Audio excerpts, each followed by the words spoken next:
बांग्लादेश में हिंदू समुदाय के लोगों को निशाने बनाने की घटनाएं लगातार जारी है। ये हमले देश में अंतरिम सरकार के बनने के बाद से और बढ़े ही हैं। हालांकि उम्मीद ये जताई जा रही थी कि जब मोहम्मद यूनुस की अगुवाई में देश में नई अंतरिम सरकार बनेगी तो इस तरह के हमलों और अन्य प्रदर्शनों में कमी आएगी, लेकिन फिलहाल ऐसा होता कुछ दिख नहीं रहा है।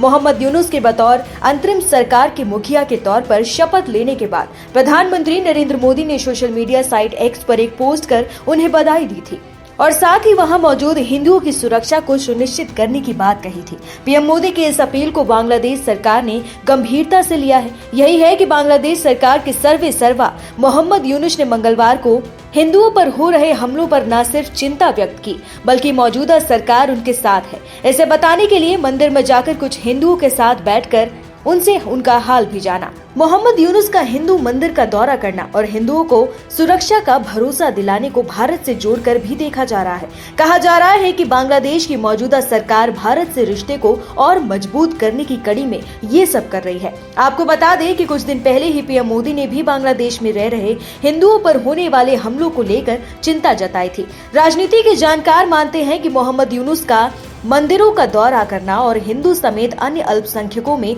सुरक्षा का भाव दिलाने की कोशिश करना उनकी एक बड़ी रणनीति का हिस्सा हो सकता है। ऐसा इसलिए भी क्योंकि मौजूदा स्थिति में बांग्लादेश की राजनीति और सत्ता में शेख हसीना के पहले की तरह की वापसी फिलहाल तो मुश्किल ही नजर आ रही है। ऐसे में अगर देश के अंदर इसी तरह से हिंसा का दौर जारी रहा तो देश की सरकार को हालात को नियंत्रित करने और चीजों को पहले की तरह ही पटरी पर लौटाने में काफी दिक्कत होगी। और अगर ऐसा हुआ तो नई सरकार का ज्यादातर समय हालात को काबू करने और हिंसा को रोकने में ही जाएगा। ऐसे में नई सरकार और खास तौर पर नोबेल पुरस्कार विजेता और मौजूदा सरकार के मुखिया मोहम्मद यूनुस जिस उद्देश्य के साथ सत्ता पर काबिज हुए हैं उसे पूरे करने में काफी लग सकता है।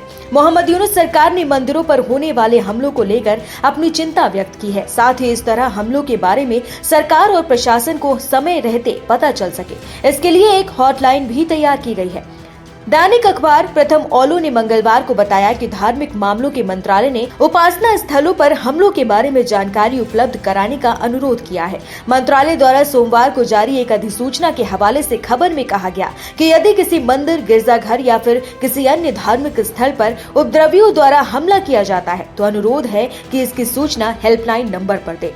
मोहम्मद यूनुस ने मंदिर का दौरा कर हिंदू और दूसरे अल्पसंख्यकों को यह भरोसा दिलाने की कोशिश की है कि सरकार उनके साथ है और उनके अधिकारों की रक्षा करना उनका कर्तव्य है। लेकिन अगर बीते दिनों बांग्लादेश की सरकार ने जो कुछ बड़े फैसले लिए उन्हें ध्यान से देखें तो ऐसा लगता है कि मौजूदा सरकार तुष्टीकरण का भी प्रयास करती दिख रही है। दरअसल बांग्लादेश की मोहम्मद यूनुस सरकार ने कुछ दिन पहले ही AFM खालिद हुसैन को अंतरिम सरकार में धार्मिक मामलों की जिम्मेदारी सौंपी है। ये वही खालिद हुसैन है जिसका बांग्लादेश में रहने वाले हिंदुओं पर अत्याचार करने का पुराना इतिहास है। ऐसे में उसे धार्मिक मामलों की जिम्मेदारी देकर मोहम्मद यूनुस सरकार ने पहले ही अल्पसंख्यकों को लेकर अपनी नीति साफ कर दी थी। अब ऐसे में ये बड़ा सवाल है कि मोहम्मद यूनुस सरकार अब जो कर रही है वो कहीं सिर्फ एक दिखावा तो नहीं है।